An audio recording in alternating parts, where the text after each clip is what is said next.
अपने बड़ों का सम्मान करना सीख, चूंकि भाई ही लगता है। जैसे कुंती बुआ ऐसे भगवान की वो बुआ का दूसरा है ये लड़का। सम्मान करना सीख। अगर तू ऐसे ही बोलता रहा तो यही मैं तेरा गला काट दूंगा। ऐसे का बैठ जा ब्रिकोदर, बहुत खाने वाला, तू क्या मेरे से लड़ेगा। भगवान ने भी इशारा कर दिया। जब देखा कि ये बोलता ही चला, भीष्म जी खड़े हुए और भीष्म जी ने कहा, मैं श्री कृष्ण के चरण आसक्ति चित्त वाला हूं। अगर अब एक भी शब्द यहां बोला इसने तो मैं किसी की नहीं सुनूंगा, इसको नष्ट कर दूंगा। और दोनों सभाओं के सर पर पैर रखता हूं। जो श्री कृष्ण का विरोध करे उसके लिए मैं पर्याप्त हूं।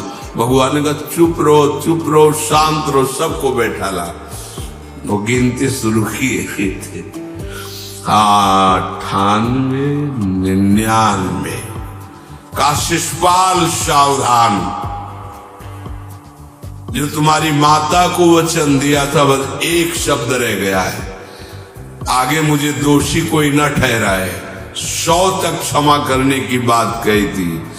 जे ही, वो तो रुकने वाला थोड़ी था, जे ही आगे बोला सुदर्शन जी के द्वारा उसका वो परम उद्धार हुआ जो बड़े बड़े ऋषि मुनियों के लिए बड़ा दुर्लभ पद कहा गया है।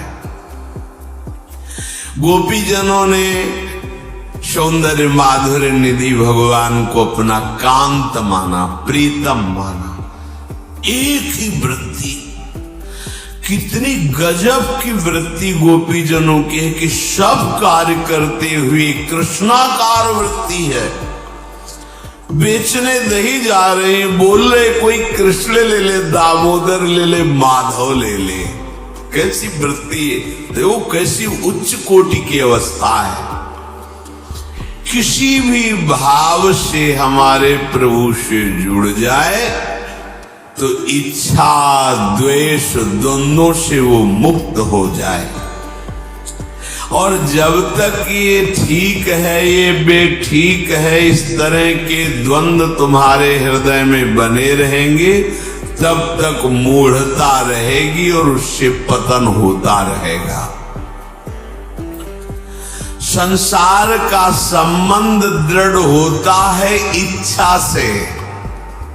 बहुत सुंदर बात है।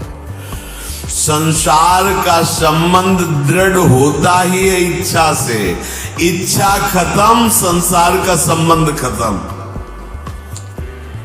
कितनी बढ़िया बात है। पर हम भागे घूम रहे इच्छाओं की पूर्ति के लिए। जब एक बता दिया कि समुद्र है भगवान, जो चाहिए इन्हीं से क्यों नहीं, पर इनसे मिलने के लिए भी तुम्हें शराब छोड़ना पड़ेगा, तुम्हें मांस छोड़ना पड़ेगा, व्यभिचार छोड़ना पड़ेगा, गंदे चिंतन छोड़ने पड़ेंगे। वो राजी नहीं हो तो करो पाप और चाहो सुख। ऐसा कैसे हो सकता है? यही है जीव की परेशानी, यही है। वो ये चाहते हैं कि हे संत महात्मा, हे भगवंत, हमको छूट दो, हम खूब गंदे आचरण करें और आप हमसे सेव संतरा रुपया पैसा ले लो और आप ऐसा आशीर्वाद दो कि हमारी उन्नति होती रहे, दुख न मिले, हमें सुख ही मिलता है। कभी स्वप्न में भी नहीं हो सकता। तब लग कुशल न जीव कहूं सपने हो मन विश्राम, जब लग भजत न राम कहूं शोक धाम तज काम। ये दुखों का खजाना काम अर्थात इच्छा, इसका त्याग करके भगवान की शरण में होकर जब तक नाम जप नहीं करोगे, स्वप्न में भी तुम्हें विश्राम नहीं मिलेगा। और नाम जप एक गंदे आचरण करने वालों के हृदय में नहीं हो सकता।